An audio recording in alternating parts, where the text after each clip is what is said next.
Hey, it's Ori from brewbeerandDrinkit.com, and today I'm going to brew a Southern English brown ale. So this is essentially a brown ale. Difference between Southern and Northern is that this is going to be more of a maltier beer, so it's going to be a little bit sweeter, and it's going to get that kind of darker caramel flavor, kind of like the more like dark fruit plum kind of flavor in it, as well as the chocolate flavor in it. So to do that, the recipe that I'm putting together for this beer is 7 pounds of English two-row, half a pound of caramel 80 Lovibond, and then 3/4 pounds of caramel or crystal 120 Lovibond. I got 3/4 pounds of pale chocolate malt, so this is a 200 Lovibond one. Then I got a half a pound of special roast.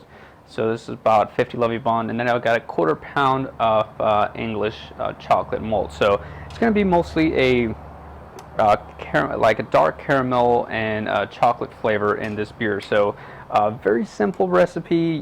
You're going to have to the key thing here is going to be mostly in the water, and make sure that you mash at a higher temperature. So let me go ahead and show you the entire process. So I started out by adding grains into the mash tun, and again the most important thing here is going to be to do the right water adjustment. So for this I added about an eighth of a teaspoon of gypsum and about 1 teaspoon of calcium chloride. So this was basically my initial adjustment. So with this I started to mash in, and I wanted to get the mash at a high 150s temperature. So I actually ended up with a mash at about 156, 158 for this stage.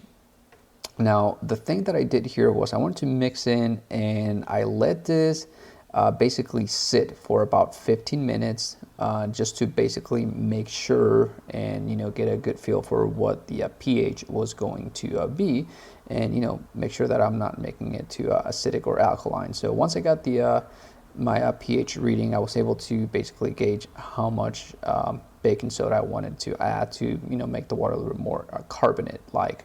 So I ended up adding about a 1/4 teaspoon, and that's basically my water adjustment. So I mixed that in, and I did check the pH later on just to make sure that I didn't go too alkaline this time.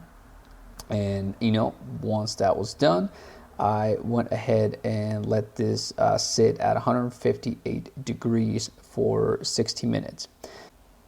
Now, after the 60 minutes were done, I came back and I began to sparge. And for sparge, I basically just decided to add all the sparge water into the mash tun and let it sit. So I want to stir up everything, make sure that that sugar from the grains gets mixed in with the water pretty good. And once I get all the water that I'm going to need, then I began to recirculate until the wort was clear.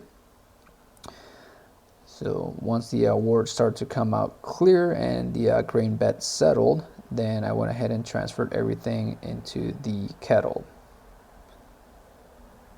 So for this, I ended up collecting about 6.5, just over 6.5 gallons of wort, and then I began to boil.